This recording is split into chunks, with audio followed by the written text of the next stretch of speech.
This live presentation was produced in Ashland, Oregon by the Rogue Valley Metaphysical Library and Event Center. RVML relies on the support of our volunteers, members, and donors to organize and present these programs. For more information about this presentation, or to borrow, download, or purchase other recordings from our catalog, please visit our website at rvml.org.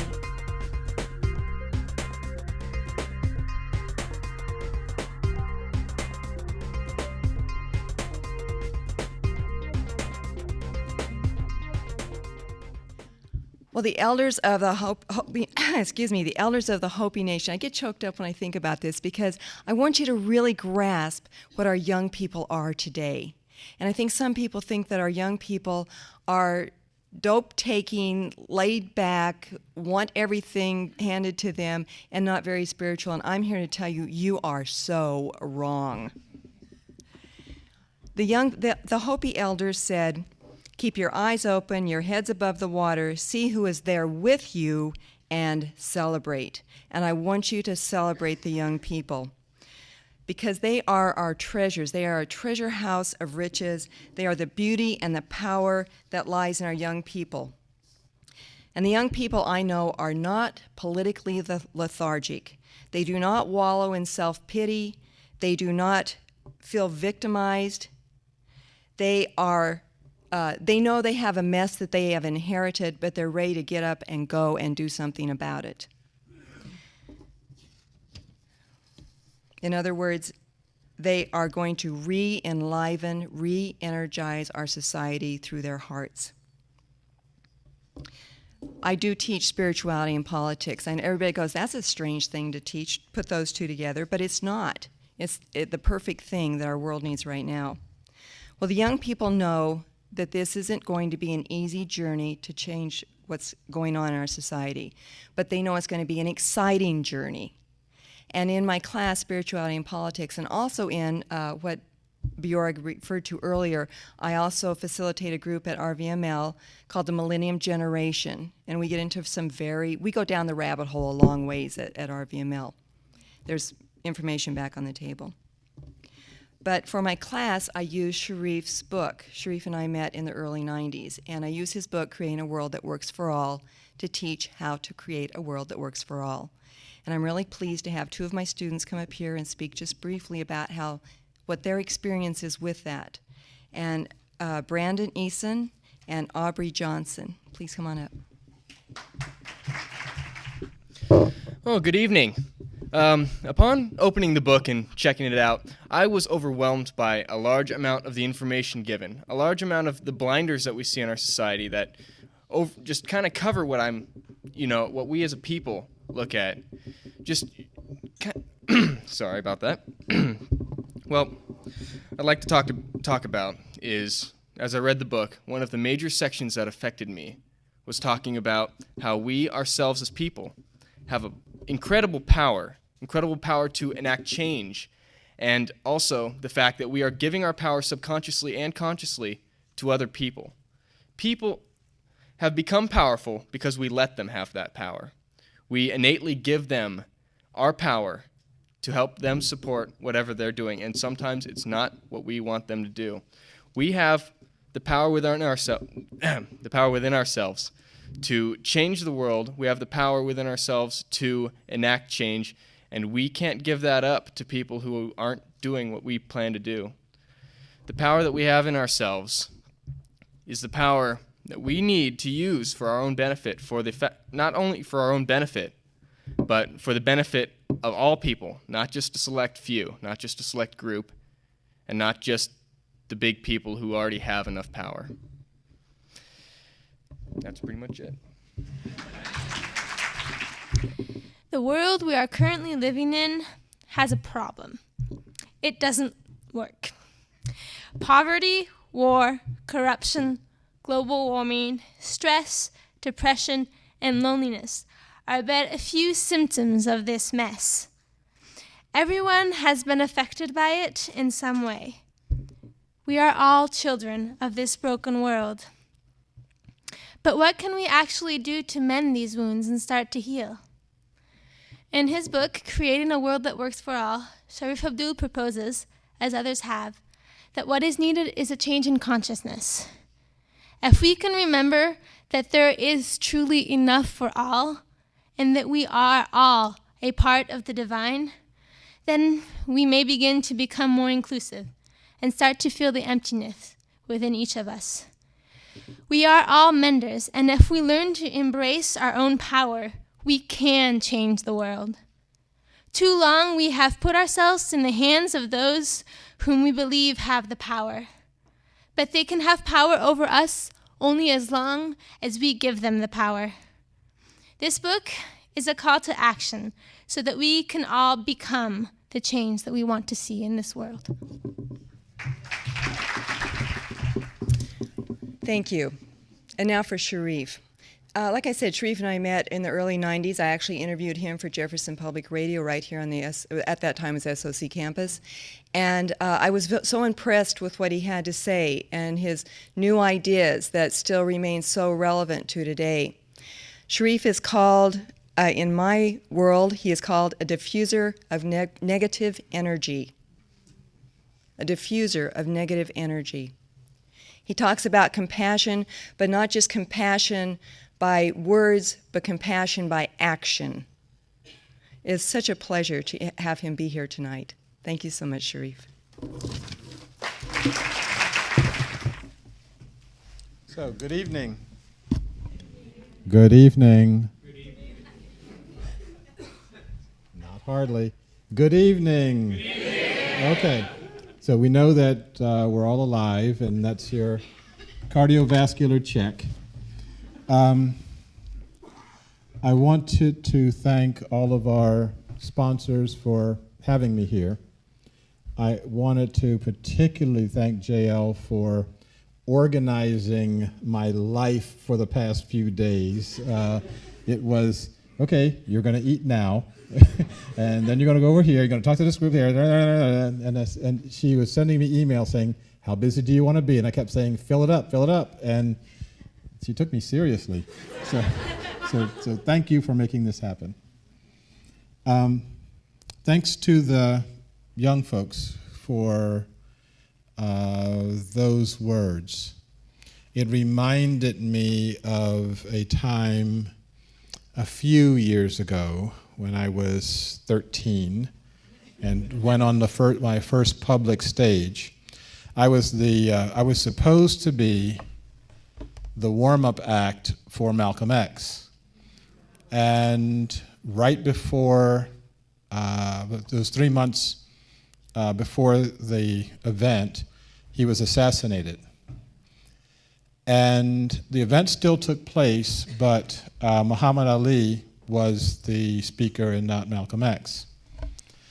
This is a bit problematic because as a follower of Malcolm X, I wasn't supposed to talk about Malcolm in front of Muhammad Ali. And they sent these guys over from Philadelphia to make sure I wasn't going to talk about Malcolm X. So they took me in a little room, and they impressed upon me the seriousness of this matter, not using language quite like that, and that I better not say anything about Malcolm X. Being both young and foolhardy and probably a little crazy also, when it came my time to speak, I did what I thought was the right thing to do. And I spoke for about 5 or 10 minutes. And then Muhammad Ali came on, and he's an amazing speaker, so he was doing his thing. And afterwards, there was a book signing, because he had just had a book out. And I was coming up to get my book signed. And Muhammad Ali is amazingly huge person. He doesn't look that way in his pictures because he's so well proportioned, but it's like walking up on a mountain. And I handed him my book, and he started to let me have it. What are you doing? And I am I am so afraid. I mean, he has his finger. I mean, his hands are like this, and he has his finger about 2 inches from my nose.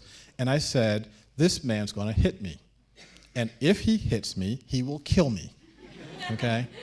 And my legs were literally like rubber, so that my supporters afterwards came up to me and said, you stood your ground. It's like, no, I didn't.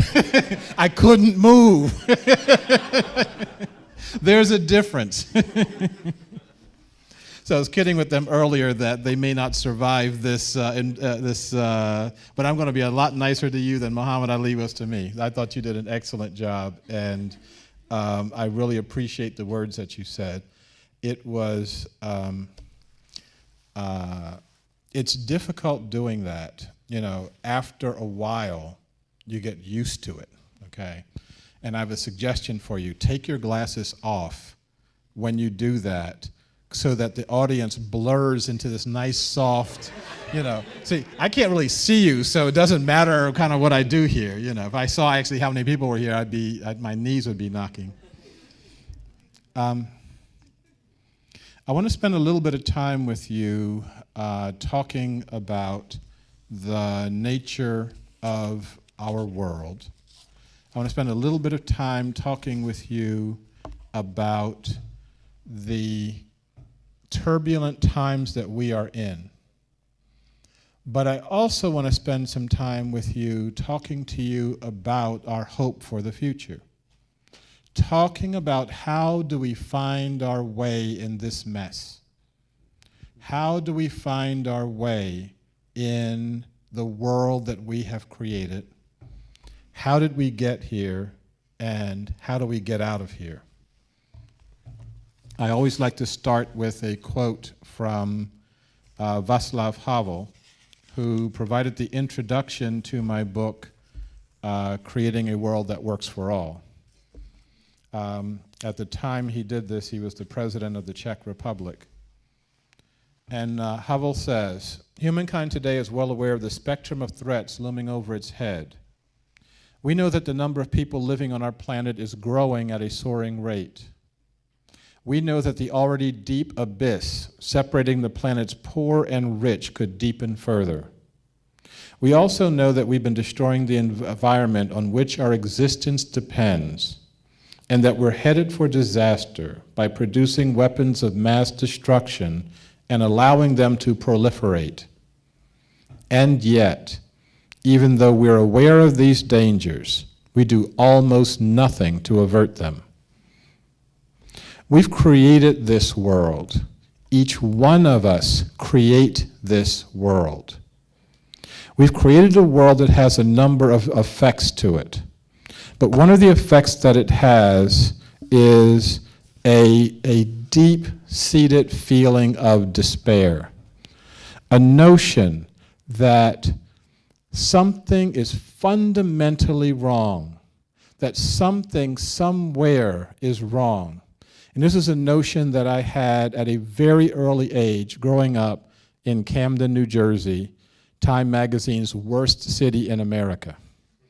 There's no bragging rights from being from the second worst city in America. We're number one. We realized that something was fundamentally wrong in our society. We realized that we didn't have a future. There was no sense that we had a future.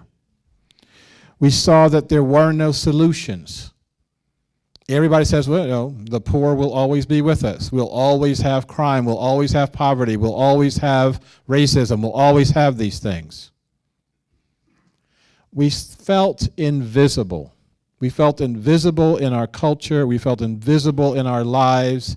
And the things that we tended to do to get visibility tended to be negative. The things that we did to get visibility tended to be things that were not socially, culturally acceptable. We felt that we were cheated, that there was something wrong, that something missing, and what was missing We were the ones that were missing it. These factors added up to a rage that I experienced growing up in Camden. I remembered from the age of 7 or 8 the feeling that something was wrong. I remembered around 12 years old, somebody told me the reason for that rage. They said the reason for the rage is white people and the white power structure. Made sense to me. And so for a long time, I looked at my spiritual emptiness, the emptiness of my society, as a function of something that people with a different colored skin had done. I've come to realize something different, though, that what the problem is not attached to a skin color. It's not attached to a gender. It's not attached to a culture. What this problem is attached to a consciousness. And that consciousness is something any of us can hold. It's a consciousness that all of us at some point in time do hold. What I've been trying to get at is, how do we change that consciousness? How do we transform that consciousness? How do we change our consciousness from the consciousness that created the problem to the consciousness that will create the solution? If we don't change the consciousness, the problems will get worse. They're getting worse at a rate that we can't afford to wait one more generation. We can't afford to wait another decade. We can't afford to wait another year for this consciousness to root. Now, a lot of you will say, oh, I attended a workshop. I changed my consciousness. I would suggest to you that there's more to it than that. I would suggest to you that there are other ways that you need to be applying the change in your consciousness. If you understand the problem, then you're going to be able to deal with the solution. If you don't understand the problem, you start to apply any solution, all solutions, or no solutions. So what we're going to be spending our time doing tonight is looking at the nature of the problem, and then looking at the nature of the solution, and then talking a little bit. When I was a teenager, I was violent. I believed that violence would solve my problems, would solve the problems of the world. If somebody thought different than you thought, you put a bullet in their brain, they stop thinking that way. Unfortunately, the majority of our leaders on this planet still think like that. At some point in time, they are going to recognize that that's wrong thinking. However, until that time comes, they're going to keep trying to do what I was doing as a teenager. I tell everyone I never killed anyone, but that was because my aim was bad. Since that time, I've come to see that violence is not just wrong from the point of view of our spiritual development, of us being spiritual beings. I've come to recognize that violence is wrong because it simply doesn't work. On a strategic level, it doesn't work. When you use violence to change a society, you have to keep doing it and keep doing it and keep doing it. And this is something that I would suggest that we not do. Back when I was in college at Clark University, there's another Clark University person that was there at the same time in the room. I would study psychology, and there's an experiment going around where you take a couple of rats, you put them in a sizable cage, and you give them adequate food and water, and they will cohabit with each other. If you send a mild electric shock through the floor of the cage, the two rats will start to attack each other. Now, all they know is I'm in pain, and there's another rat over there. That rat must be the source of my pain. What I need to do, what you need to do, is recognize that is not the case. What I need to do and what you need to do is recognize that there's another way of looking at this. What we have to look for is the source of the electric shock itself that's going through the floor of the human family right now. That what we have to do is recognize that and turn it off. What we wind up doing, though, is turning the electricity up. It's trying to make things worse. We're like the person who, while seeing a fire, intends to douse that fire with a bucket of gasoline. You do get a reaction. It generally is not the one that you intended. So how do we get here? How did we get into a world where we've got failed states, failed economies, failed ecologies, and failed societies? How did we get to this point? What is the consciousness that led us to this point? Now, my friend David Corton was talking. How many were at David's talk last night? Okay, a good number. My friend David Corton talked about empire, and he talked about corporations and things like that. I thought that his talk was very good. Nothing that I'm about to say is going to be contradicting that. What I'm going to be doing is taking it lower into the realm of consciousness. And I want us to start looking at our values, not the values of a small number of people that happen to be occupying the White House or the Pentagon, etc. I'm talking about the values of the people who are in this room. So what I want us to do is think about for a second, what is our values? What are our values? If I asked you to design a society where the principal value is children, tell me what the society would look like. This is the audience participation part. Playful, safe for everyone, nurturing. It would have housing. Excuse me. The teachers would be the wealthiest people in the society. You see somebody wearing fine clothes and a great car and a nice house, they'd say, oh, that person must be a teacher. Okay? If I asked you to design a world, design a society, where the principal value in that society is elders, our elders, what would the society look like? It'll be a wisdom society. Have great health care. It'll be a slower society, more thoughtful society. The families would live together.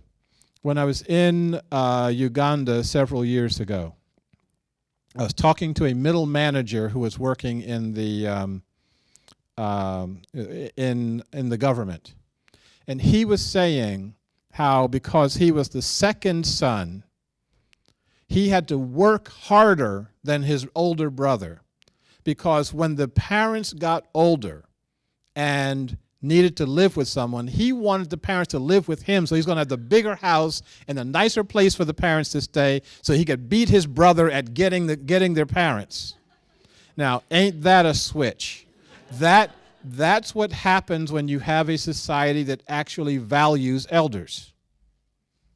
So what would happen if we had a society that valued art and creativity? What would it look like? It would be almost. It would be colorful. It would be creative. Diverse. Very spontaneous. When you go down the street and you see the wealthy people, they say, oh, they must be artists. Okay. Free speech. Fun. Okay. Now, if I asked you to design a society where the principal value is money, tell me what the society looks like. Kind of like maybe this. Okay? We've designed a society where the value of money trumps every other value. We call ourselves a democratic country, but the democracy only works when it's not interfering with somebody's making money. Because as soon as it interferes with someone making money, we will send in the Marines and take over their country to make it safe for us to make money. And you don't one of the things about applause is it cuts down on my time. So you don't have to feel that you have to do this. And we've created a society where money is the principal value, but nobody has said money is our principal value. Nobody goes up and says, I'm going to teach you, son, the principal value of our society, and it's money. I want you to pledge allegiance to money now. I want you to do all this stuff. We don't do that. But in some way, all of us act like that. I was doing, I had a wisdom circle with a group of young men, teenage men, some years ago. You were meeting at my house, and I had the fireplace going, and we were passing the corn chips around. That's part of our ritual is eat the corn chips. And we were talking about this value of money, and they're like, I don't really get what you're saying. So I opened up my wallet, and I pulled out $1, and I threw it in the fireplace. They freaked. One of them actually tried to reach into the fireplace to pull this $1 out. He would risk his life and his comfort for $1. And then for the rest of the evening, the debate was, that wasn't a real $1. Okay? Nobody would throw $1 into a fireplace. Okay? That's how big a hold that money has on us. None of us accept that as our value. None of us, if I said, show me all the people who say that money is their primary motivating value in life, I probably would not get one hand up here. But that's how we act. And because we act that way in the world, we suffer the kind of world that we live in right now.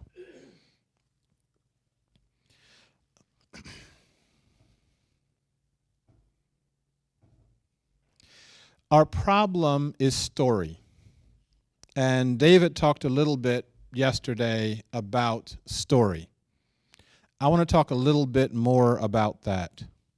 And in order to talk about story, I have to tell you a story. Story, when I am using the term, I am using it the way that Daniel Quinn in the book Ishmael used it, where we talk about our relationships with others, how we actually behave in the world, the reason, the rationale behind our behavior. So, in my primary culture, I eat with a fork. I also, because I've traveled in the world, eat with chopsticks. I also, because I've traveled in the world, when you go to Sri Lanka, you eat with your fingers. And if you've never eaten rice and curry with your fingers, you should try it. It's quite an experience. And so, the behavior, eat with a fork, eat with chopsticks, eat with your fingers, that is culture. The story of why you do that is your story. Okay, so my mother told me, as your mother's probably told you, put that food down and eat with your fork. That fork is you're not some kind of a heathen. That's how my mother always thought we were heathens. And so she acculturated you to do that.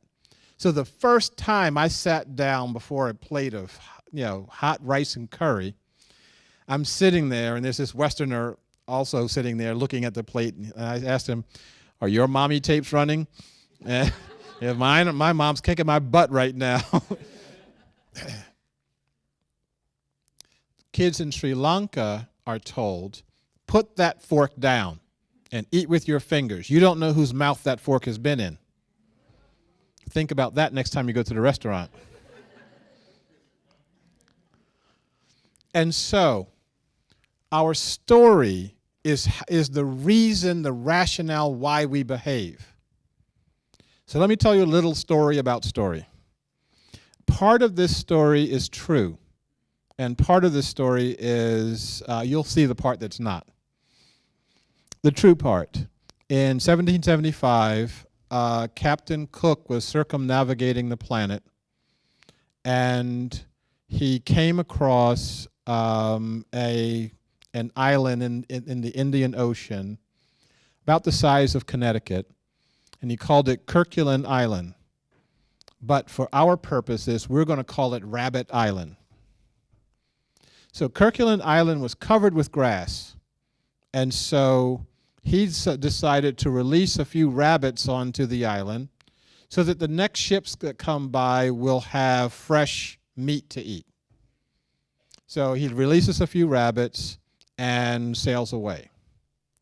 Well, rabbits have a story, and their story is three-parted: maximum food, maximum sex, watch out for predators. See, a rabbit can't beat a predator. They can't beat an owl, or they can't beat a wolf. The only thing they can do is outgrow them. They can produce more rabbits than a wolf can eat. Okay? So that's their survival strategy in three parts: maximum food, maximum sex, watch out for predators. They get released on the Kerguelen Island, no predators. What do? They do the other two parts of the story.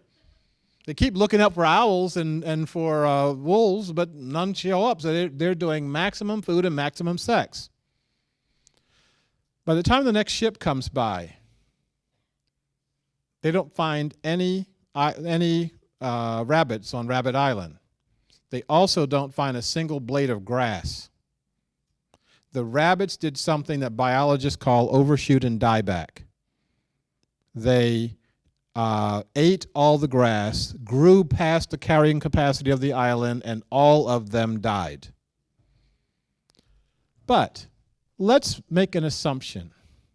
Let's assume that when half of the grass was gone, and their population was only, let's say, 5 million or so, one of the rabbits wrote a book called Creating an Island That Works for All. Okay. And this rabbit says, if we're going to survive on this island, we have to change our story. First of all, we can't eat as much as we want. We have to learn how to become lean, mean bunnies. Second of all, we have to practice abstinence and chastity. Can you imagine the rabbit laughter on that one? And third, it would be really to our advantage to import a few owls and a few wolves, a couple coyotes. How popular do you think the book bunny was? We know they didn't listen to him because we know they all died. Okay. While in some ways that's a funny story, it's also where we are right now. We're in overshoot and die back right now, the human population here. And that's something that all of us are going to have to deal with, and our children are going to have to deal with. Now, the bad news is that's where we are. The good news is we can do something about it. Let's talk about what we can do about it. Some time ago, actually, I can tell you the exact date ago, we launched something called the Common Society Movement. Common Society Movement was born on September 11th, 2001.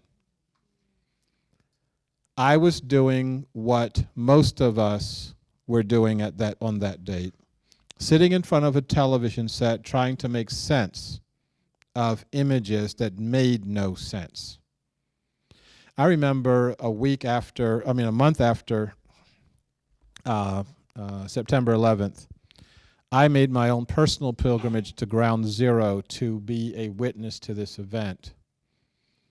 And I remembered driving up the New Jersey Turnpike, and I always used the Empire State Building and the World Trade Center towers to triangulate. I always knew where I was in reference to downtown Manhattan when I could see these buildings in certain configurations.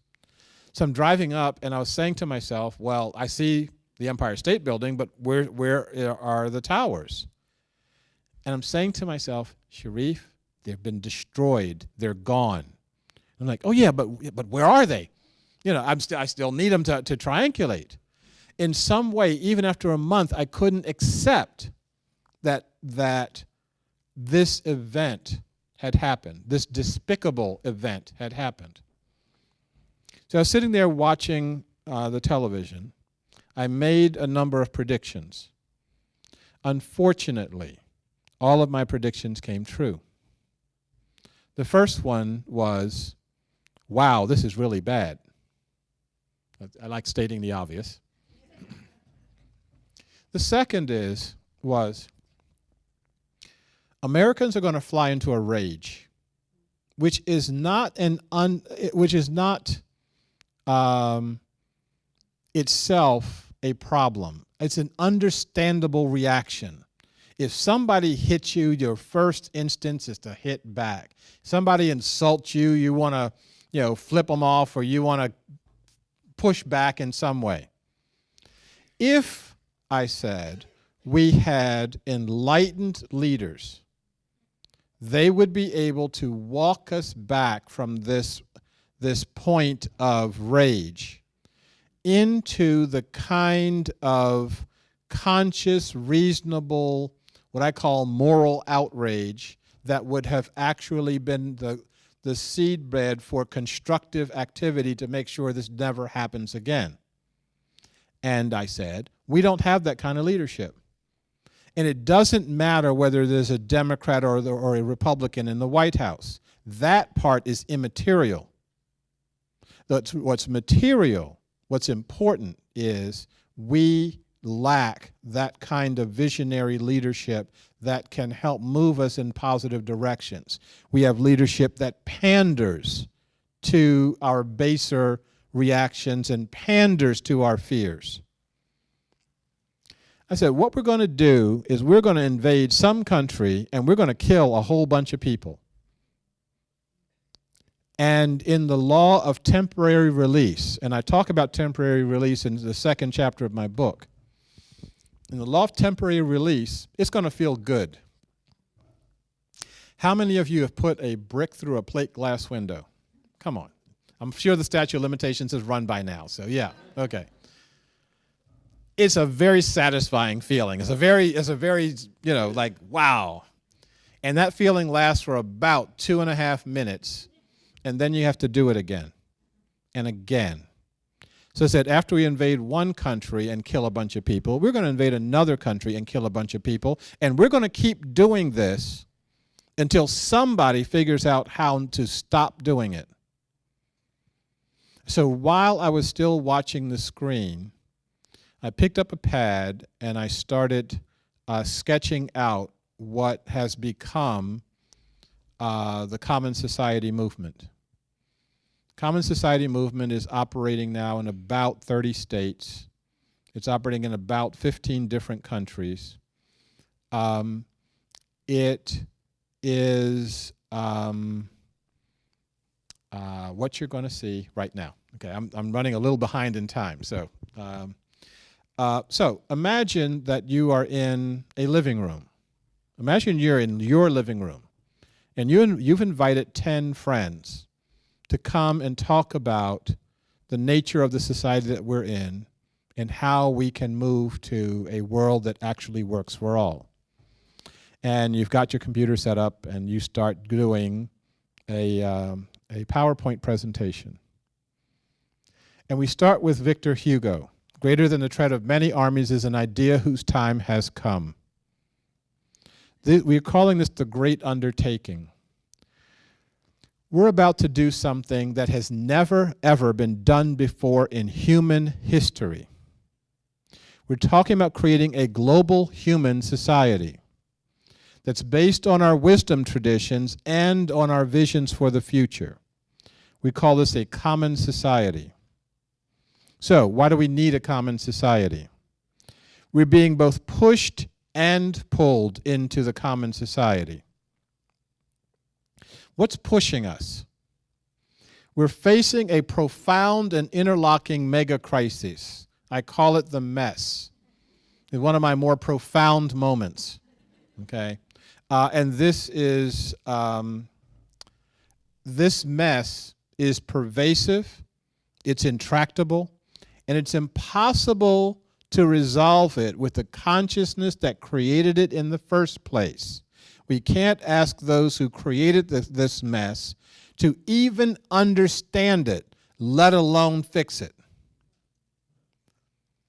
Without a change in consciousness, things will continue to get worse and worse, faster and faster. So what does the mess look like? This is what the mess looks like. This slide is not meant for you to memorize. It's meant for you to be overwhelmed by. I'm talking about holes in the ozone layer and political corruption and homelessness and emotional stress and suicide and weapons of mass destruction and AIDS and industrial pollution and child slave labor, etc., etc. If you leave here with nothing else, I want you to remember this. These are not 50 separate items. This is all the same thing. I was doing this presentation some years ago, and a woman brought her daughter in with her. And the daughter brought her Harry Potter book because she was just going to zone out while the adults do stuff. And when I put this slide up, this kid almost jumps out of her skin. She says, "That's it." She says, "All of us kids know it's all one thing." This is the first time we see an adult that says it's all one thing. Okay? So, this is the mess. The mess is a product or a function of a society that's out of balance, of a society that's dysfunctional.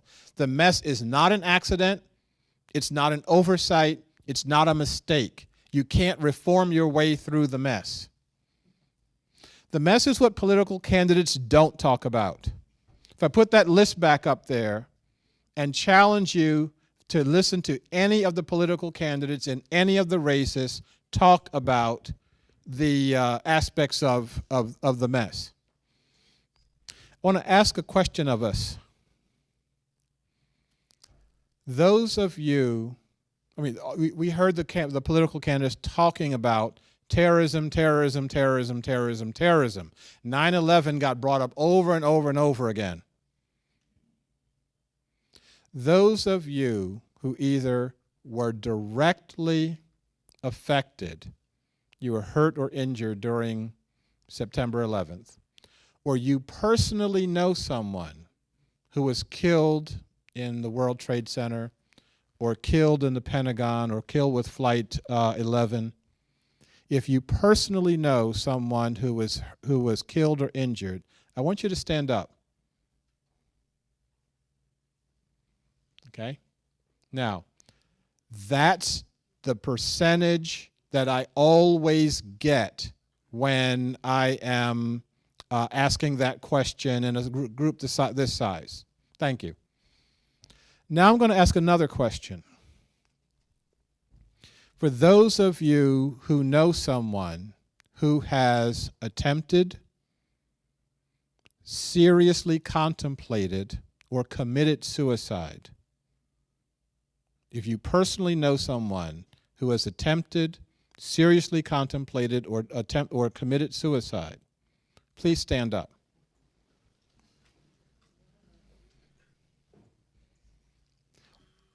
Look around. What should we be talking about as a society? Thank you. What should we be talking about as a society? All of the issues that the political candidates talked about, none of them are important to our lives. The issues that are important to our lives are the things they don't talk about. The mess can't be reformed. It has to be transcended. So I'm going to spend a little bit more time. I usually go on from this point. I'm going to spend a little bit more time on the mess because of this group and because I have a little bit of time.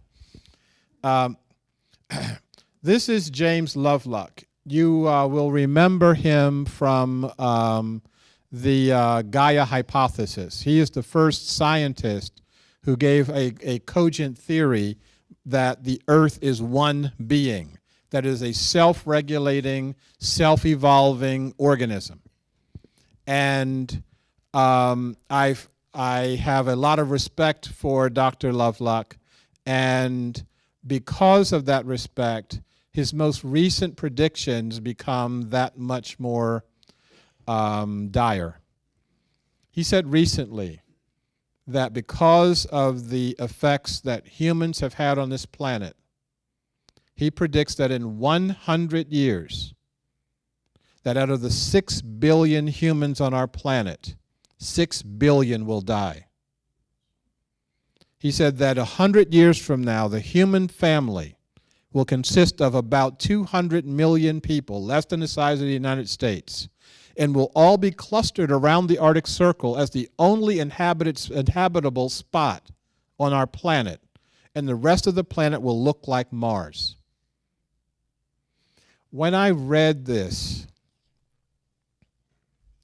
needless to say, it's sobering. But I realized two things. First of all, Lovelock did us a favor by putting the stake in the ground and saying, that's what it looks like. The second thing I realized is that my work, my life work, is to make him wrong. I would suggest to you that that is also your work. A slightly less dire prediction comes from James Hansen, who's the chief climatologist for NASA. He said, we have 10 years before we get to the point that Lovelock just talked about. We have 10 years to put the brakes on the society that's putting so much carbon in the air, that's creating all the damage that we're creating, and reverse course. If we don't do that, his prediction is the same as Lovelock's. And guess what? He made that prediction a year ago. We now have 9 years. Okay. Now, and we see no sign from our so-called leaders that they're going to take any steps in this direction. I want to go through a couple of other, what I call mess factors here. Michael Dowd, whom some of you know from the book Earth Spirit, had a number of factors that he was looking at as being the things that will contribute to the mess. Michael talked about global warming, loss of biodiversity, growing human population, growing gap between the rich and the poor, and biocomputers becoming more intelligent than humans, kind of replacing us. He also added some things that he called wild cards. His wild cards include supervolcanoes, an asteroid, or some other solar activity coming and affecting the Earth, magnetic pole shift, geopolitical conflicts, what he calls NBC, nuclear, biological, and chemical, either error or terror, happening accidentally or on purpose, and pandemics and drug-resistant pathogens. I tend, though, to not give a lot of weight to his wild cards. I believe we're being challenged right now, and I believe we're being challenged by us. I think that if we don't correct the problems that we are creating in time, then we actually don't deserve to live on this planet. We have the ability to do it. It's not the only thing that we lack is will. And if we have the will to do it, we'll do it. And if we don't have the will to do it, we don't deserve to live here. Some of you know James Kunstler's work in The Long Emergency. His number one issue is peak oil. He doesn't even have a number two. I put in 10 key factors. One of the things I put up is talking about non-state wars. These are wars between a state and non-state actors. We just saw this happen in between Israel, which is a state, and Hamas, which is an organization. And guess what? They fought each other to a tie. We also seeing this happening between the United States right now and groups of people in Iraq. I mean, the groups are non-state groups. Wars between non-state actors that spill over and affect people in states, and wars between states that are instigated or supported by non-state actors, including corporations, including the corporation that wants a particular oil field, et cetera, and can convince a government or a non-state actor to act. And we see this happening all the time in Africa. The failure of the grid, and I don't mean just the electrical grid, but the grid of all of the interlocking things that supply us with our lives. The grid of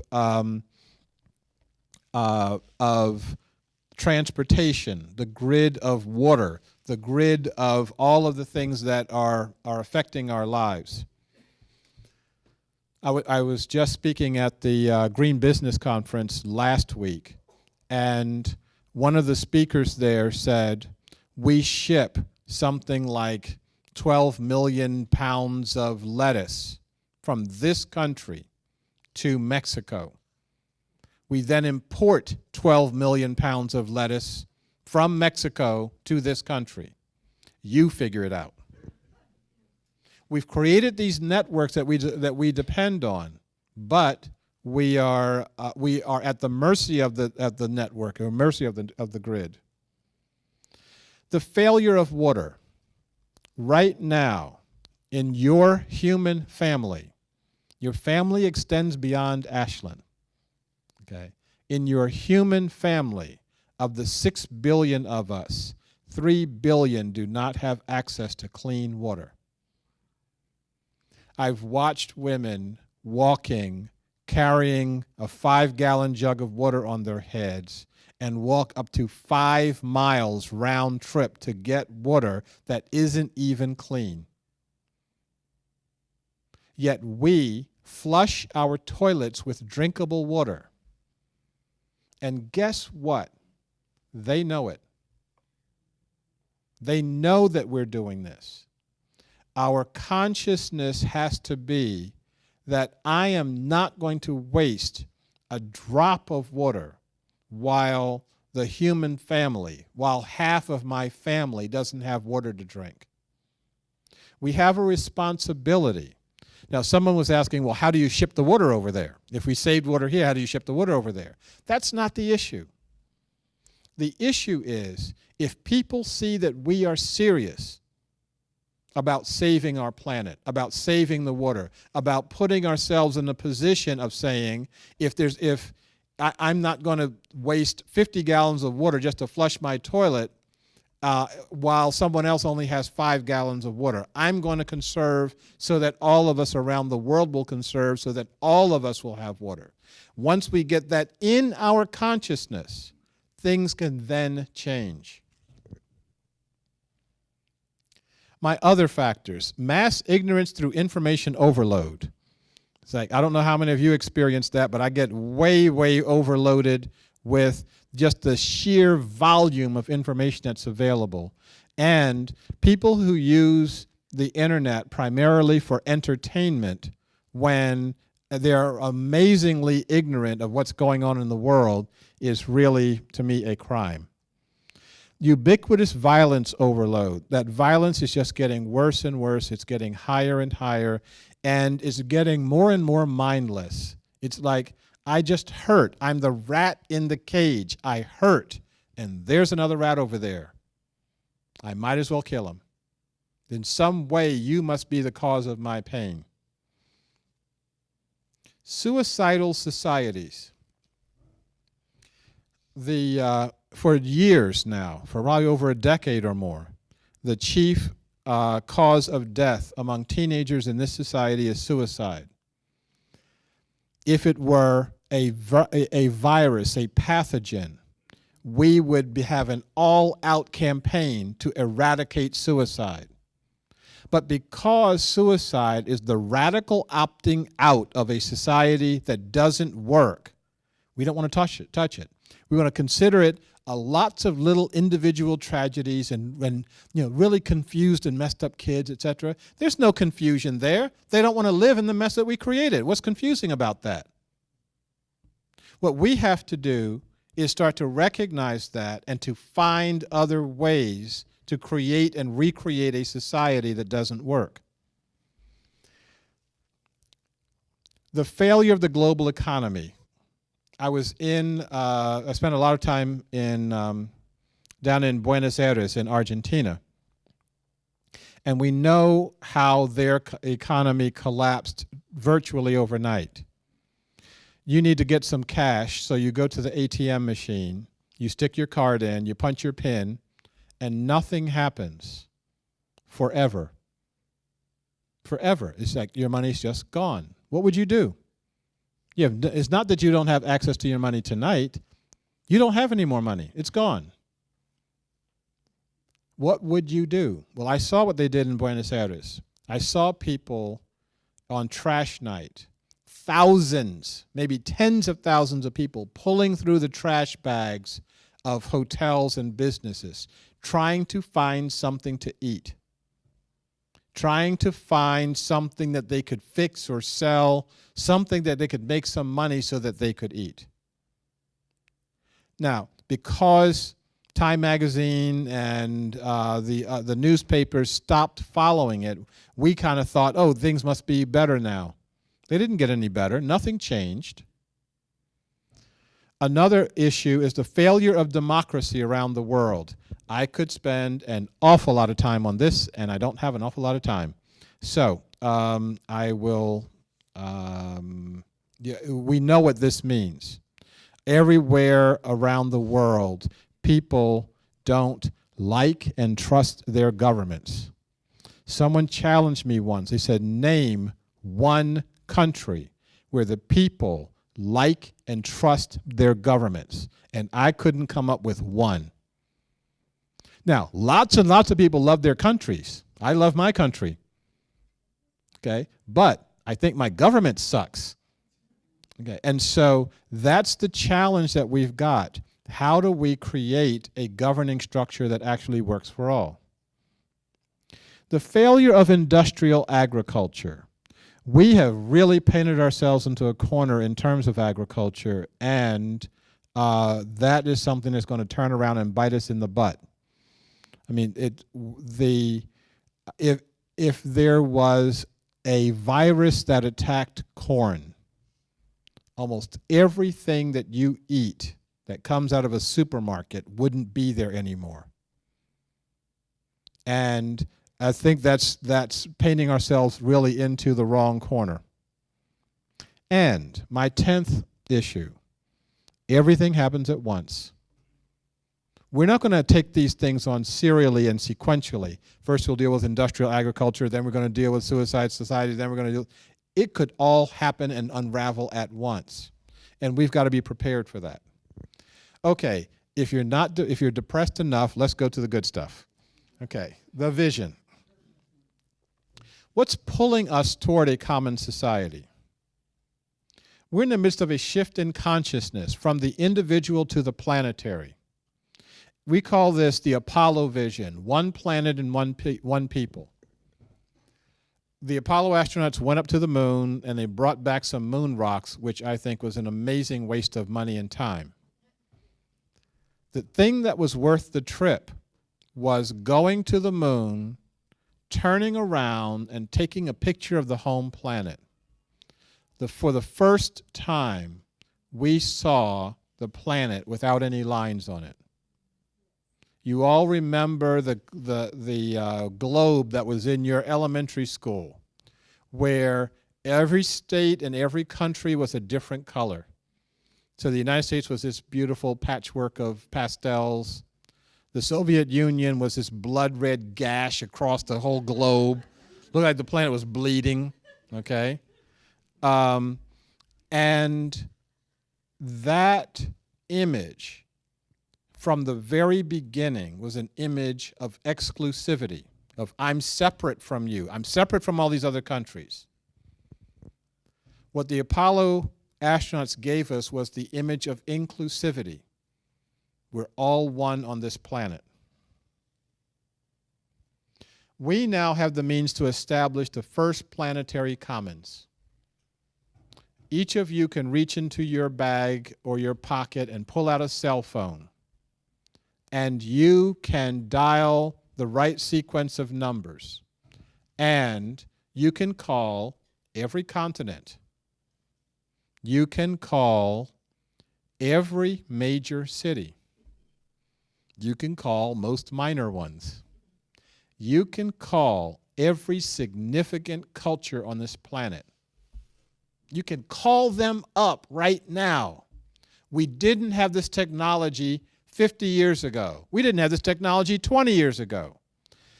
I got a little pushback on this recently at a speech down in San Francisco with someone saying, well, you can't call every culture. You can't call the Amazon basin. You can't call Central Africa. And people say, oh, yes, you can. When I was there, people don't have electricity, but they have cell phones. It's pretty amazing how that can happen. The Apollo vision includes enough food, clean water, fresh air, good health care, relevant education, lively cultures, and on and on and on. We know what a world that works for all looks like. We don't have to guess at it. We know this, and all of these things are available to us right now if we redirect our resources and redirect how we look at our world. Okay, so let's look at the nature of society. What is a society? When I talk about society, what do I mean? There are three principal factors that make up any society: consciousness, economics, and power. By consciousness, what I mean is how we think about ourselves, our inner being, our spiritual lives, and our interactions with others. By economics, it's how we maintain our physical existence and satisfy our basic needs. And by power, it's how we govern our behavior and govern the behavior of others for the common good. I can also call that politics, but I tend not to use the P word because we are so programmed to think about politics in this country that we think that politics means voting, and that's not what I'm talking about. I'm talking about how we govern each other's behavior for our common good. And we can do that, and we can do that democratically and not vote. And I'll talk about that in a bit. How those three elements interact determines whether or not a society is diseased or healthy, fragmented or whole, dysfunctional or sustainable. The consciousness of exclusivity, the consciousness of I am separate, gives us various types of society, all of which are dysfunctional. Okay? All of them are unhealthy. It doesn't matter whether it's capitalism or communism or nationalism or socialism or fascism or apartheid or even a democracy if it disrespects the rights of its minorities or is controlled by elites. They're all dysfunctional. So it's not let's trade one dysfunctional society for another one. Let's create something new, a 21st century society, and then 21st century human governance structures that go along with that. So let's look at some examples of dysfunctional and healthy societies. In a dysfunctional society, what you experience in the consciousness realm is spiritual decadence, moral decay, and ignorance. You experience us versus them thinking that supports racism, bigotry, and hatred, exclusivist thinking that it supports all of our isms. We have the consciousness of pain and lack that leads to suffering, anger, and violence. And most importantly, there's the consciousness that there is no future that leads to depression and despair. In the economic sphere, poverty creates an atmosphere of depression and despair. The gap between the rich and the poor leads to greed and envy. It's not just that people are poor. It's that their poverty in the face of plenty creates depression. And there's a promotion of non-sustainable lifestyles, as though non-sustainability is a good thing. For those of you who watch television, virtually every commercial you possibly can watch is promoting a non-sustainable lifestyle. And while they're drinking their drinks and driving their cars and living in their non-sustainable houses, everybody's got a smile on their face. They're loving it. So, in the power sphere, power's in the hands of elites. Ordinary people have little power to change their lives. And violence is used to gain and keep power. Now, does anybody have any experience of a society that might function like that? Does this look like something that might be familiar to you? Okay? So let's look quickly at what a healthy society would look like. In a healthy society, there's spiritual awakening and moral development. There's we are one thinking that leads to inclusivity. There's the consciousness of mutual service that leads to compassion. And there's a clear vision of a positive future that leads to a sense of belonging, that I belong on this planet and I am doing work that is for the good of myself and also the good of this planet. In economics, there's a society where all basic needs are met. Now, this does not mean that everybody has everything equally. We tried that experiment with communism. We know that doesn't work. But what I am talking about is being able to go to people at the bottom of the society and say, are you okay? Do you have enough food? Do you have enough water? Do you have enough shelter? And if a person is answering no, then our work isn't done. Our work isn't done until all of us have our basic needs met. The sense of enoughness closes the gap between the rich and the poor. I don't have to keep accumulating if I feel good enough inside. I don't have to keep accumulating if I have a sense of my spiritual fullness and my spiritual direction. There's a promotion of sustainable lifestyles, just as though sustainability might just be a good idea. In power, people have power over their lives and their destiny. Democratic power is at the most local level. And violence is not a tool to gain or manipulate power. I would suggest to you that we don't have experience with this kind of a society. Let's look very quickly at what won't create a common society. Reform won't do it. Protest won't do it. And certainly sitting around hoping for the best won't do it. Neither the progressives nor the conservatives alone can create a common society. So if we're sitting kind of smug in our righteousness, we're the good guys, etc., I call that walking south on the northbound train. Okay? You're still covering the same ground. Okay? Let's also talk about what is not a common society. Common society is not one world government. I actually think that one world government would be a colossal mistake. There are anthropologists and sociologists that say there should be something like 1,500 governments. And we're way overdue for a change in that. It's not a utopian fantasy where lions lie down with lambs. In the world that we're creating, lions will still be eating lambs. Okay? We're talking about something that is realistic and practical. It's not a conflict-free world. We will be fighting with each other, but we'll be fighting the way Scott Peck talked about fighting, where we fight gracefully with each other. We fight as though we're not enemies, but we're family members. And someone urged me to point out that we're functional family members. Okay. What is common about a common society is our values, not our governance. Common society is a practical movement to a realistic future. So let's look at the three-step process. Step one, develop a global network of catalyst leaders. So we're training people right now in the role of being a catalyst leader of a common society, a servant leader of a common society. In step two, facilitate a common vision. Let's ask the human beings of the planet, not the elites, not the corporations, but the human beings of the planet, what I think is should be our central question. And our central question of our time should be, here at the beginning of the 21st century, what is the purpose of humanity on this planet? Where are we going? What's our vision of how we all can get there? And then step three is very simple. Take that vision and implement it. How long do we think it's going to take to do this? I think that to do these three steps, it will take up to 100 years of concerted effort to undo the damage and to create a world that actually works for all beings. So let's get started.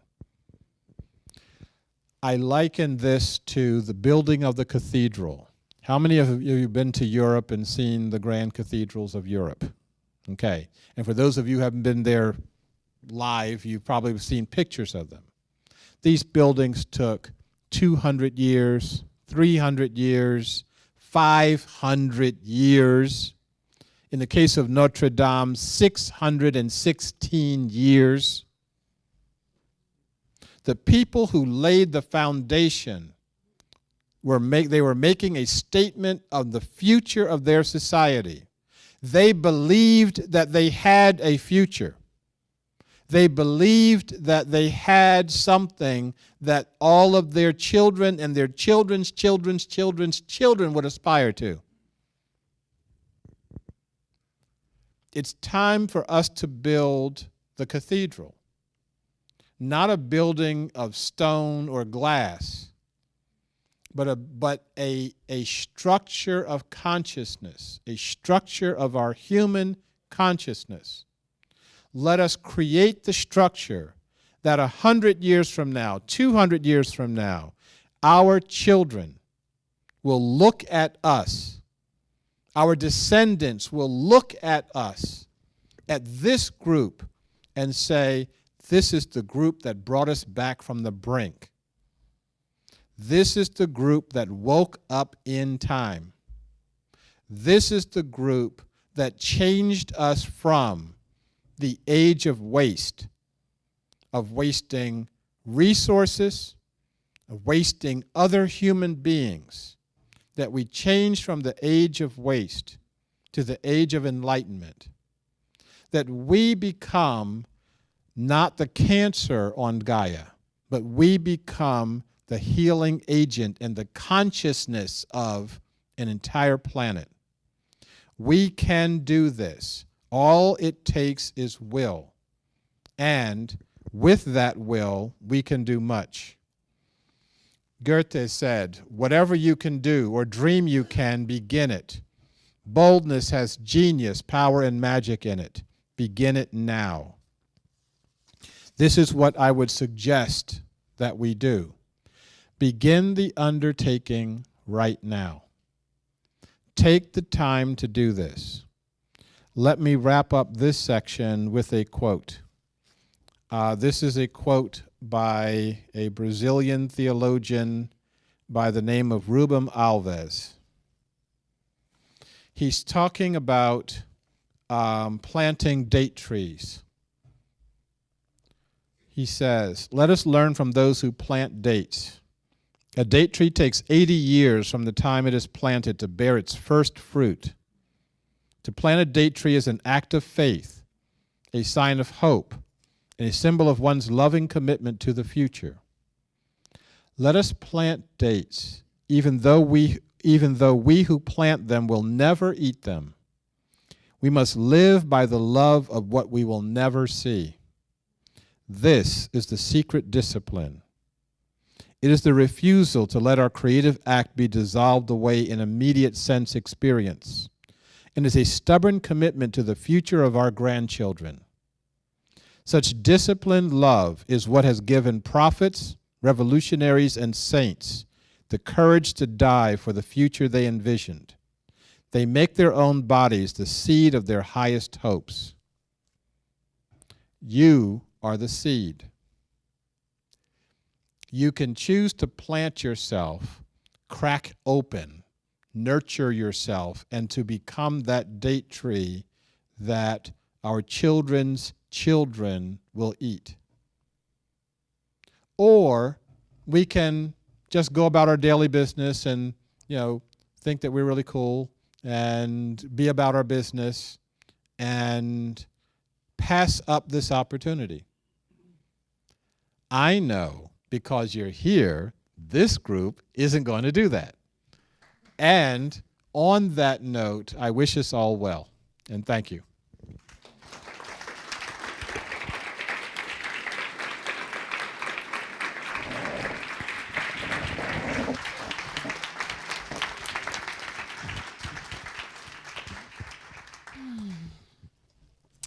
I see running. So we're going to start questions and answers, and I'm going to stand right here and hold this actually while you come up here and you get photographed on the video camera here. And we'll give you, a very short amount of time, so be succinct with your questions, please.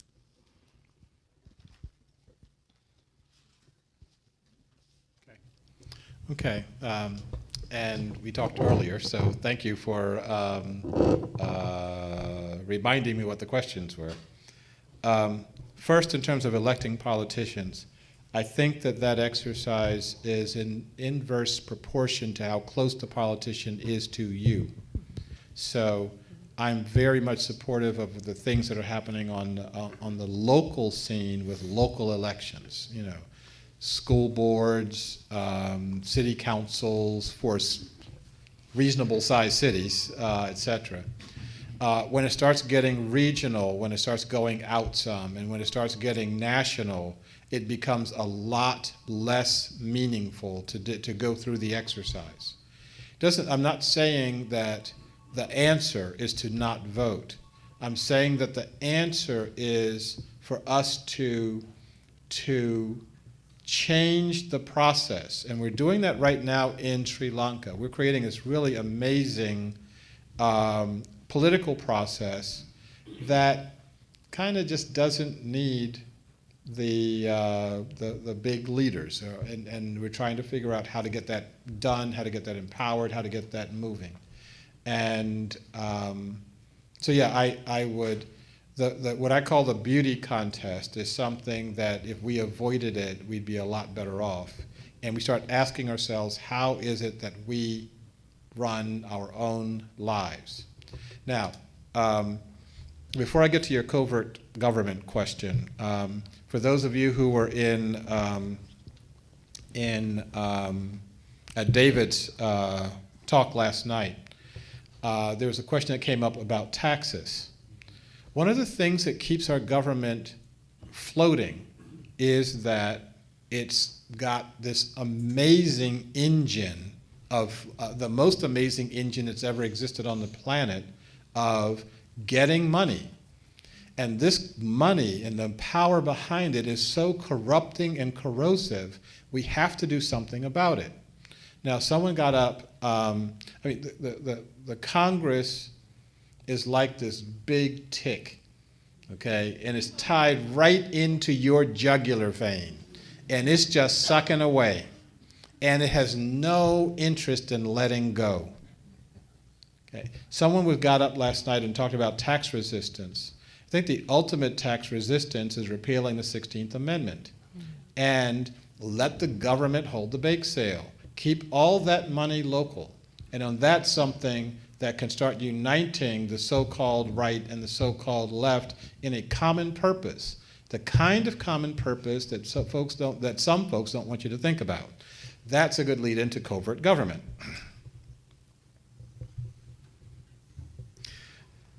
Václav Havel, when he was a dissident and then became the president of his country, he was saying that we can't blame those who ruled us before. It's a waste of time. What we have to do is find some solutions right now. If there is such a, the reason I don't focus on the issues of a covert government is that the overt government is doing such bad things. Why bother looking for anybody else? What we have to do is start the process of creating a new society. There will be lots and lots of factors that will try to prevent you from doing this because there are lots and lots of people who think they derive their power from the existence of the present system. But what we have to do is start looking at that in a very different way. And what we have to do is start looking at that in we start asking ourselves the question of how do we create a new society and then the government that follows it. When Havel was a prisoner in prison, he was pushing the laundry carts around, collecting everybody's dirty sheets and towels, etc.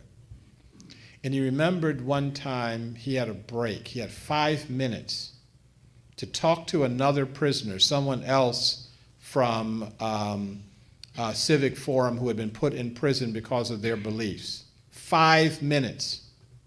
He said in those 5 minutes, they did not talk about how bad the prison was, how unfair it was for them to be in prison at all. He said in that 5 minutes, they talked about how they were going to design a new society. Okay. A few years later, Havel becomes the president, and the guy he was talking to became the foreign minister. Okay. Now, what conversations are you having?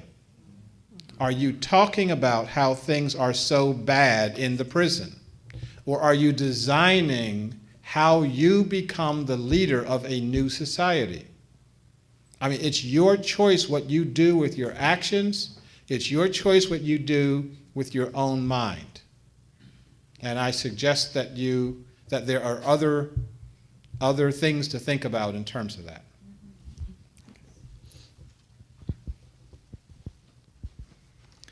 Thank you. You have fueled some of my personal passions, and I honor you.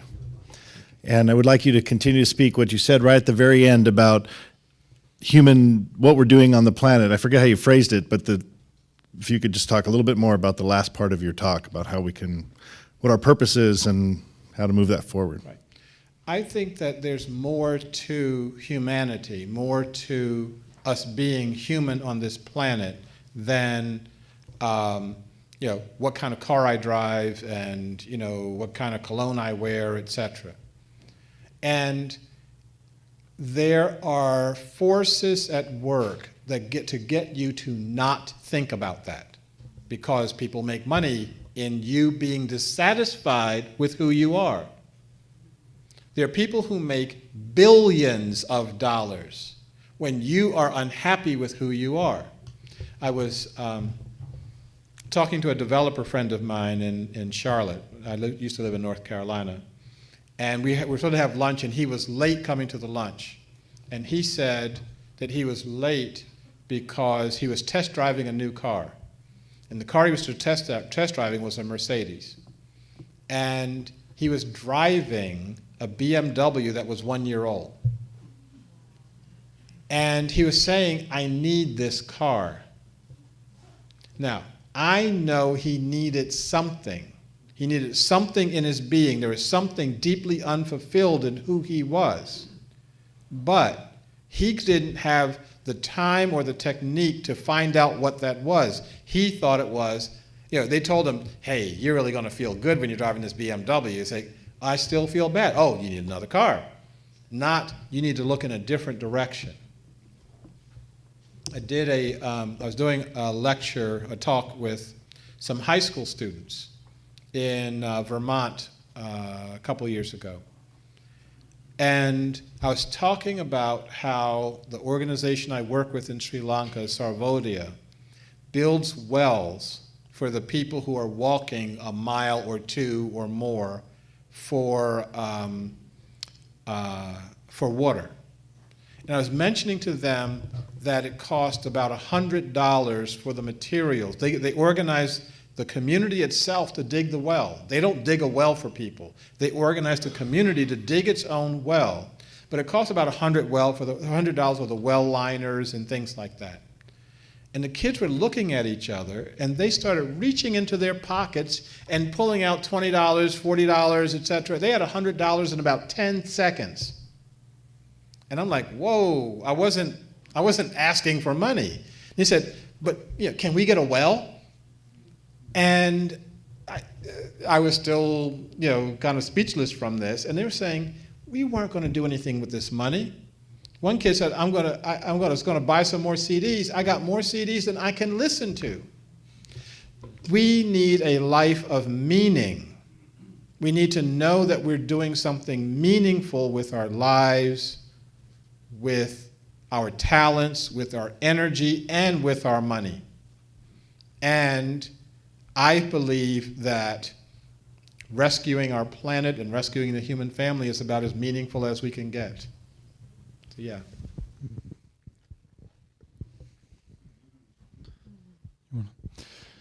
I got what you were saying about the mess and focusing on specific issues may not be the answer. What I want to know is what do you want us to do specifically? Aha. That's what I want to know. Okay. Let me tell you what other people in other places have done with regard to the Common Society movement. If you want the PowerPoint that I just showed you, actually it's one that's similar to the one I just showed you, I will get that to you if you make a commitment. And the commitment is to show this to 10 people. The commitment is to spread the word. So we've got index cards in the back. We can pass those out, perhaps, if there's somebody willing to pass out some index cards. And people can give me your name, rank and serial number, name, address, email, and definitely email because that's how you're going to get it, okay? And say, I want the PowerPoint, and I'll show it to 10 people within 3 months. With that commitment, this will spread. The concepts will spread. Then what people find is, okay, I got this, but how do I become a catalyst leader? The Common Way has a training program that it consists of 3 parts. Part number 1 is on inclusivity. Part number 2 is on leadership. Part number 3 is on power. The training is designed very uniquely. You cannot do it by yourself. If you called me and said, I want the training package, I would not sell it to you. You have to have 3 or more people agree to take the training together. Because when there are 3 or more people, you can't hide behind, oh, we all just love each other. And when you get into those exercises, Somewhere around chapter 3 or 4, the gloves come off. And you start realizing what the real issues are that keep us from connecting with each other. Then, once you go through that training process, there's a process that gets us to start to interact with your total community, that gets you to start to interact with the people who are not in this room right now, but are an integral part of your community. So, that's how you can get started. You can get started through an organization. You know, I know that there are a couple of organizations that are the sponsoring organizations that are looking at sponsoring a Catalyst Leader training group. You may have a few friends you want to do this with, but beware, it is not easy. This is not for the faint-hearted. This is not, I'm going to just sit around and feel good, okay? It takes about somewhere between 20 and 30 hours to go through the training, but you move at your own pace. My friends in Buenos Aires used to have the long distance record. They had like 35 hours because every time they did they had a training session, they had to keep opening bottles of wine. Now the Portland groups have the long distance record. There's one group that's been meeting for a year now and they haven't let go yet. So there's that activity. I could say a lot more about this, but I see other people are lined up, and I need to honor them. But yeah, this is really important stuff. I'm sorry. Let me say one more thing about his question. A lot of you are already working on the mess, on parts of the mess. You're already doing it. But what I want you to do is do this with the consciousness of the totality of the mess. I want you, while you're digging in your garden, in your part of this, whether you're dealing with arts, whether you're dealing with the ecology, whether you're dealing with social issues, whether you're dealing with political issues, to be aware of what we have to cover and how we have to cover it. So this really is a shift in consciousness. Your behavior may change. Your behavior may not change. But the bottom line is that you've got, you have a different way of looking at the problem and a different way of looking at the solution. So thank you. I'm going to give you an opportunity to talk some more about solutions.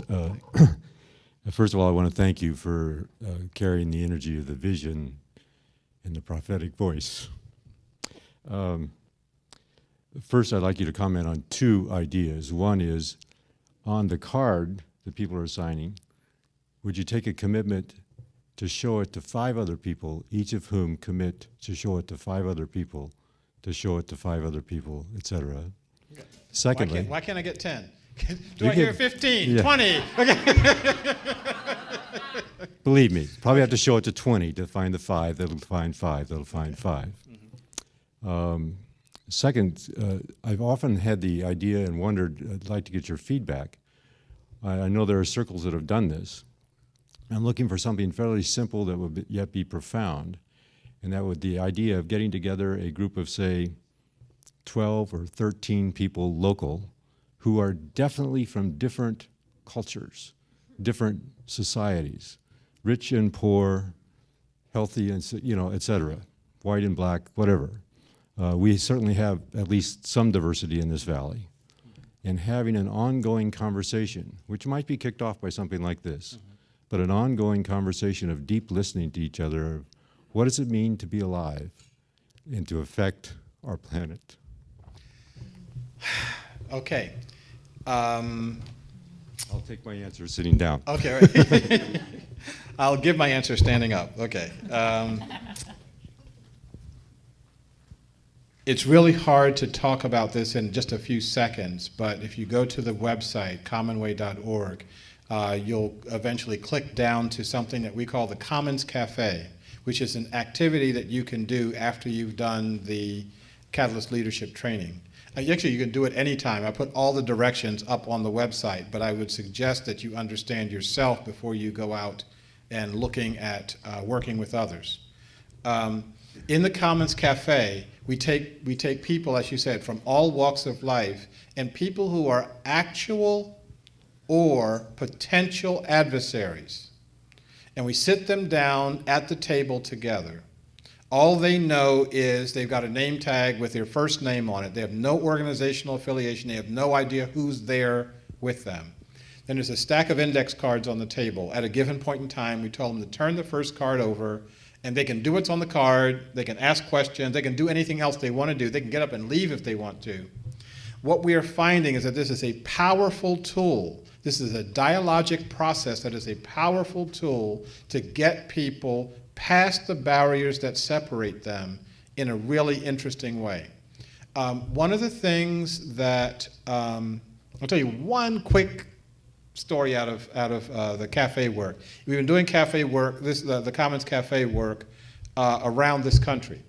And one of the things, I could do a whole hour on this. This is really cool stuff. But one of the things we did, we had 5 or 6 people sitting around the table. Some of them were very wealthy. Some of them were homeless. Some of them were students. And so we had, one of the exercises was everybody gets a slip of paper and writes down their annual income. And then they pass it to one person at the table who adds up the annual incomes, divide by the number of people in the room, and announce the number of people at the table, and announce the per capita income of the table. That's a conversation starter. So at this one table I was observing, the per capita income was $50,000. And the homeless guy went, "What?" And the guy that was making $250,000 a year said, "What?" They like I said, that was a very powerful conversation. And we have other things like that, and there are tools that you can do that, and how to do that, and instructions on how to do that. We can do both what I call small format and large format cafes. In the small format cafe, you're talking about a group that's under 70 or 80 people. That would be probably a large format cafe for a place like Ashland. The large format cafes we've done in places like Denver and places like Omaha, we've had hundreds of people showing up. In Omaha, we had so many people. Was it Denver? Yeah, it was in Omaha. We had so many people, the fire marshal would not let us bring more people into the room. We also have a technology behind these cafes. The reason I say, the tables have to seat 5 to 7 people, no more than 7. If you get more than 7, you've got 2 conversations that will bifurcate. And we've learned other things about how people come together actually across cultural lines when they're sitting at the same table at the same time. I'm really, I could, if you can go until midnight, I can talk to you about the cafe. But that's a good, that's one of several dialogic processes that you can use. Now, the reason I say 10, 10, and 10 is that there's a dynamic that sets up when you are looking at this material with 10 people in the room. The dynamic is not present when it's 3, 4, and 5. So we've tested it. You're welcome to test it, but the whole idea is to get this to spread virally, not to spread this through the internet. You can't go on the internet and get the PowerPoint, because we wanted to spread it human to human, heart to heart, all the things that we're doing with each other right now. We're looking at body language, we're looking at tones of voice, we're looking at all this other stuff that you can't get yet through the internet. And so, so it's very important for them to be in your living room and have those kinds of experiences. So thank you. Yeah, I'll hang on. Okay. There you go. You said that your vision was that for all of this to happen, we have to come to a higher level of consciousness. And I was interested in what higher level of consciousness means to you, and I know that all you've said leads in that direction, but specifically, how do we move to a higher level of consciousness? Okay. I've got these magic pills, and for $99.95, I developed a process several years ago that I call the Emergent awareness process. What we try to do, we have this notion of judging people. We say, oh, they are higher consciousness, they are lower consciousness, etc. Because I've worked with people around the world of all types of consciousness and seen how culture affects consciousness, rather than assuming that everybody should be at this level, we have a process that asks people to emerge to whatever their next level of consciousness is.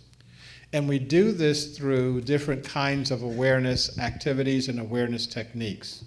So, for example, and I've worked in local governments with, the road workers, with the blue collar workers, and their consciousness may be here. I don't want them to be here. I want them to emerge to whatever their next natural level is, and then the next level, and then the next level. So if I had the Dalai Lama here, I would be encouraging him to emerge to his next level, whatever that may be. And so that's I think the challenge that we have. In terms of defining higher consciousness, it would take a long time to talk about even what consciousness is. One of the things that we deal with in Sri Lanka when we're doing these group meditations to change the consciousness of war to the consciousness of peace is the concept of a common or a group consciousness. What Dr. A.T. Aryaratne in Sri Lanka calls the psychosphere, that we all are floating in the same sea of consciousness. What you think of as your thoughts may have been lodged in somebody else's head, okay? And so if we're looking at things in terms of common consciousness, we can look at things in terms of how that consciousness spreads. So that's about all as close as I can get to it without spending more time than we have right now. Okay, 2 more questions.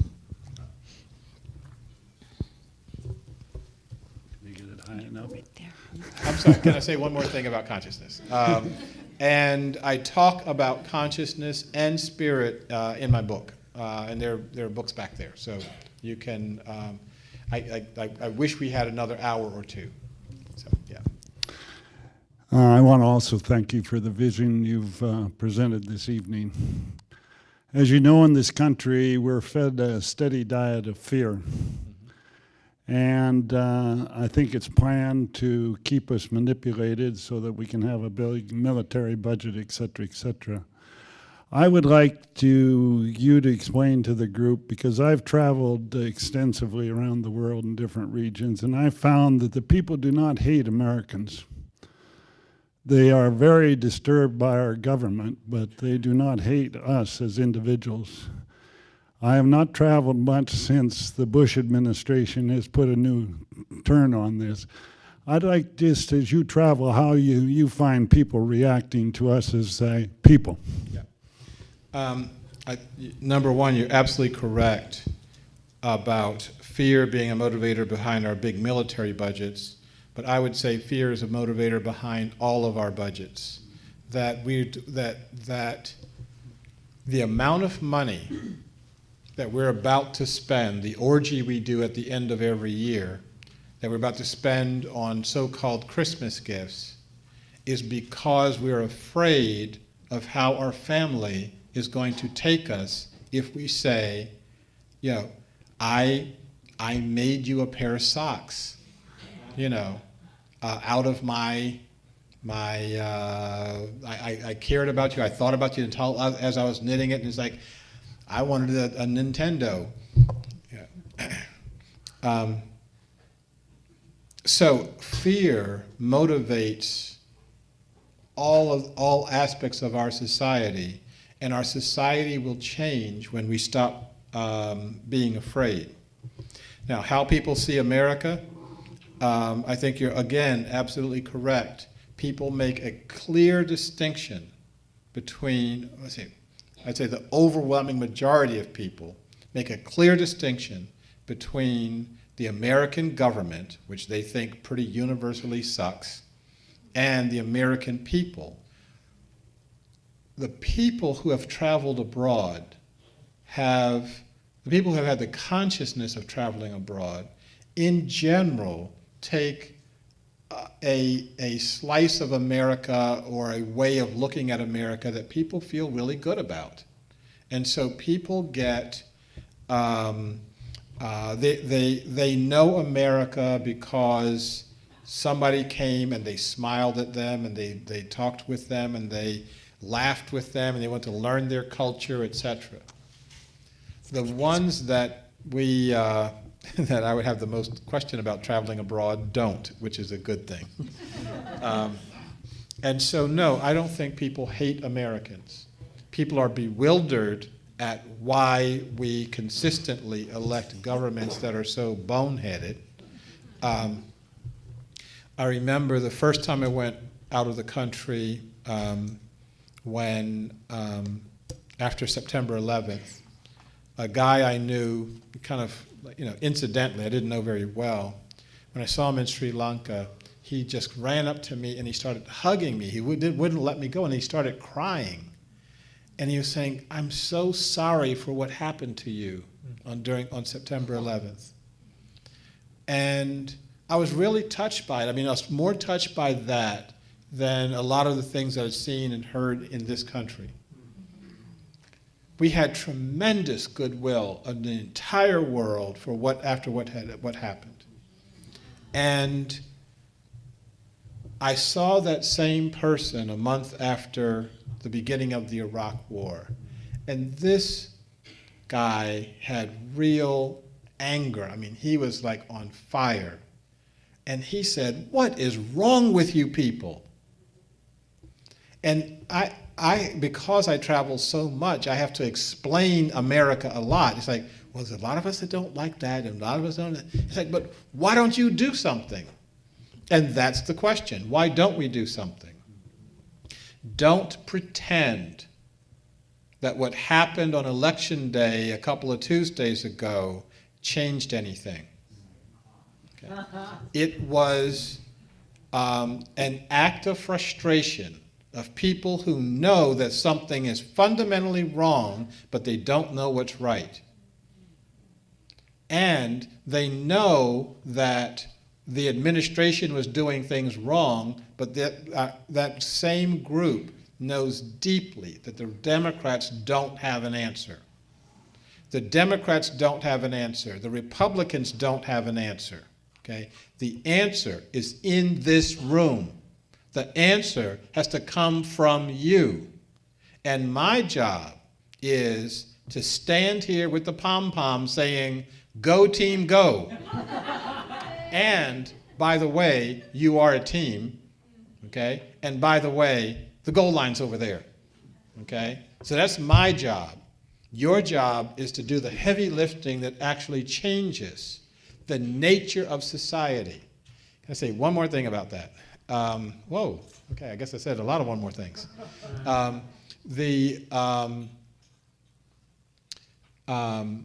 When the work that I'm doing in Sri Lanka, we're doing political work in these people's forums.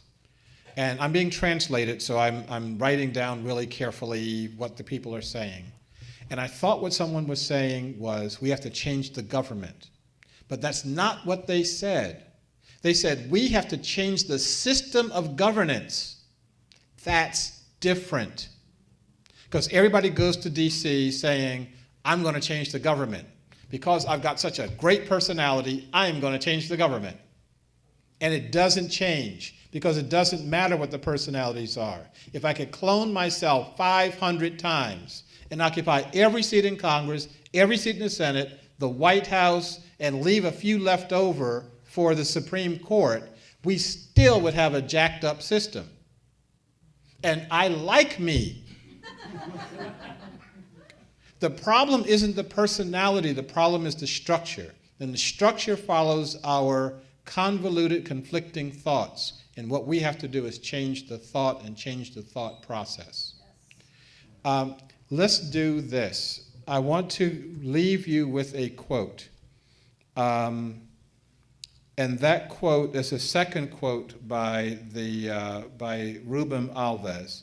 I'll be here for a while in the back. I'll be signing books and talking to folks who are still here. But I'd like to leave you with this quote. The quote says, "What is hope? It is the presentiment that imagination is more real and reality is less real than it looks. It is the hunch that the overwhelming brutality of facts that oppress and repress are not the last word. It is the suspicion that reality is more complex than realism wants us to believe, that the frontiers of the possible are not determined by the limits of the actual, and that in a miraculous and unexpected way, life is preparing the creative events which will open the way to freedom and resurrection." We're talking about the freedom and resurrection of an entire society, and the freedom and resurrection of our global family. We can do this. We can set our car in the right direction. We can set our feet on the right path. It's up to each one of us to do this. Sharif can't do the heavy lifting by himself. All of us have to share that heavy lifting. And I know we will, and so therefore I wish us well. Thank you. RVML Resource Center is a volunteer-operated federal 501c3 tax-exempt nonprofit organization. RVML is dedicated to providing easy access to a comprehensive collection of information on a variety of metaphysical, spiritual, and personal development subjects. RVML accepts and appreciates all donations. Material and monetary contributions are fully tax-deductible. This recording is not copyrighted, and permission is granted to broadcast, exhibit, or duplicate all or part of this program for non-commercial educational purposes. This live presentation was organized and presented by the Rogue Valley Metaphysical Library and Event Center. For more information, please visit rvml.org.